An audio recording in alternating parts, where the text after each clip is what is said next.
बोलो गौ माता की। उन तो सारा बूढ़ा जाने से मैं खूब गौशाला में काम करे से, और मैं धन्यवाद देता हूँ। इस गौशाला में बहुत सारे उतार चढ़ाव मैं पिछले 5 से 7 साल में देख रहा हूँ। और जो ये बस्ती माता है, और जो यहाँ मैं व्यक्तिगत रूप से तो सबको जानता ही हूँ, लेकिन अध्यक्ष जी और पूर्व अध्यक्ष जियों ने जिस तरह के इस गौशाला को आपने चला रहे हैं, ये बड़ी विकट बात है, बहुत कष्ट की बात है। गाय माता के लिए हम किसानी लोग हैं, किसान खेती करते हैं। मैं भी किसान का बेटा हूँ, मेरा गांव भी आलनपुर के पास जीवन सिंह की ढाणी है।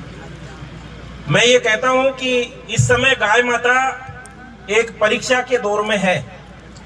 किसानों से गाय माता की सीधी लड़ाई है। किसान अपने खेतों को बाढ़ लगा देते हैं, और ये जो गाय है किसी समय, और मैं तो आज भी कहता हूँ 36 करोड़ देवी देवता इस गाय माता में निवास करते हैं।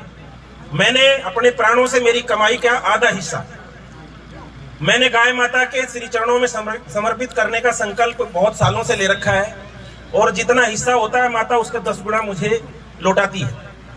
मैं ये केवल इसलिए नहीं कह रहा हूं कि आप लोग लालच में आ जाएं और कल से गाय पे लॉटरी लगा दें, लेकिन ये पक्की बात है, भारतीय संस्कृति का प्राण है गाय माता।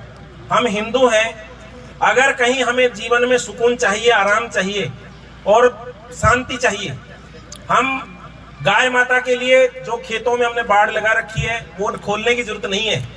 जो गौशालाएं बना रखी हैं, गाय माता को सेवा करने का जो आपसे संकल्प होता है, वैसे तो आप क्षेत्र विशेष के सभी लोग बहुत सेवा करते हैं।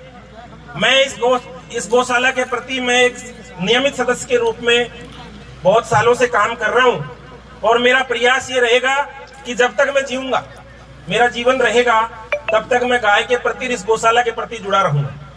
मुझे बहुत सुकून मिलता है। मैनपुर गौशाला से मेरे पास किसी का फोन आया कि आपको आना है, तो मेरा एक प्रोग्राम खेड़ा में था, एक मोंडली में था, और एक मेरे गांव आलनपुर में था। लेकिन मैंने सबसे पहले कहा कि मैनपुर चलेंगे। मैनपुर वासी और मैनपुर के लोग, जैसे मैं बाबा को, हमारे सरपंच साहब दोनों को, और इधर मेरे मामा जी जो हैं, ये मेरे मामा जी इसलिए कि आलनपुर गए हैं, तो हमारे गांव आएंगे तो ये मेरे फूफा जी, और मैं इनके गांव आया हूं तो ये मेरे मामा जी। तो मेरे मामा जी हैं जो हमारे लक्ष्मण जी, और मैं विशेष रूप से भाई का धन्यवाद देता हूं मुकेश जी, जिनको मैंने एक बार उखलेड़ा में कोठियां परसा का पास में सुना। गजब की एनर्जी है। ये क्षेत्रीय लोक कलाकार हैं। आप ये गोरक्षा का, जो गौ सेवा का, गाय को प्रति प्रेरणा देने का काम कर रहे हैं, निश्चित रूप से आपके परिवार को और आपके व्यापार को खूब तरक्की देगा। मैं आप सभी से निवेदन करता हूं कि गाय माता के लिए केवल ये भजन सुनने का कार्यक्रम तो अच्छी बात है, इससे आप लोग इकट्ठे हो जाते हो, लेकिन कोई ना कोई संकल्प लेके जाओ। जब जीव निकलेगा तो गाय कहीं ना कहीं आपकी मदद करेगी उस वैतरणी को पार करने में। और मैं वर्तमान में भी ये कहता हूँ, मेरा अपना अनुभव है। मैं जाति से ब्राह्मण, हम लोग ज्यादातर मांग तांग के खबाड़स, हमारे को तो कोई दान कर दे, लेकिन मैंने ये देखा है कि जिस व्यक्ति ने दाता बनने का प्रयास किया है, और गाय माँ उसके अपने बेटे स्वरूप है हम गाय के, अगर गाय के लिए कुछ कर सकते हो 2%, 5%, 10%, 50%, और मैं तो ऐसे लोगों से मिला हूं जिन्होंने अपना जीवन गाय के रक्षा के लिए, करपात्री महाराज जी थे जिन्होंने 168 दिन तक बिना भोजन किए, हमारे देश के अंदर गाय को राष्ट्रीय पशु का दर्जा नहीं है, जबकि हिंदू संस्कृति का, भारतीय सनातन का प्राण है गाय। उन्होंने 168 दिन का उपवास किया और उनकी हत्या हो गई, उनकी मृत्यु हो गई, शहीद हो गए।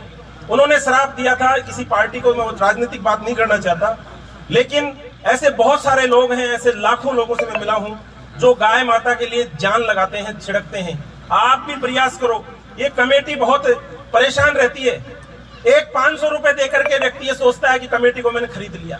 मेरी आपसे विनती है, रोजाना जैसे आप भोजन करते हैं, ऐसे उस 500 रुपए में गाय माता सुबह और शाम खा जाती है। आपको कोशिश करनी चाहिए। कितने अन्न के भंडार भर के जाओगे, क्या करोगे अगर गाय माता के लिए कुछ कर सकते हो। मेरे अकेले में भी इतनी क्षमता नहीं है कि मैं जीवन पर्यंत गौशाला चला दूं, लेकिन हम सब जन समूह मिलकर के गाय माता के लिए कुछ अच्छा कर सकते हैं, करना चाहिए। मैंने किया, मुझे बहुत कुछ मिला। मैं ये यकीन से कह सकता हूँ, मेरे घर में पिछले 15 वर्ष से मैं गोरक्षा का कार्य करता हूँ। मेरे साथ मेरे ये साथी आए हुए हैं, 1 रुपए की दवाई नहीं आती मेरे घर में। मेरे 65 साल के पिताजी और माताजी हैं, आज भी खेतों में दौड़ लगा सकते हैं, इतनी उनकी क्षमता है। 1 रुपए की दवाई नहीं आती है। बच्चे, परिवार, भाई बहन सब अच्छी नौकरी करते हैं, गजेटेड अफसर। इसका एक ही फायदा है कि गाय माता बहुत आशीर्वाद रखती है। गाय माता को सुकून प्रदान करने के लिए आप जो बैठ करके सुन रहे हैं, अगर कहीं से भी कुछ भी सहयोग हो सकता है, जहां भी हो सकता है, वहां करिए। मैं यही प्रार्थना करने आया हूं। कमेटी ने मुझे बुलाया, मैं आपका सदस्य हूं, मुझे कभी भी मिस मत करा करो यार। मेरे को बहुत दुख हुआ कि यार मैनपुर वालों ने मेरे को तो फोन ही नहीं किया।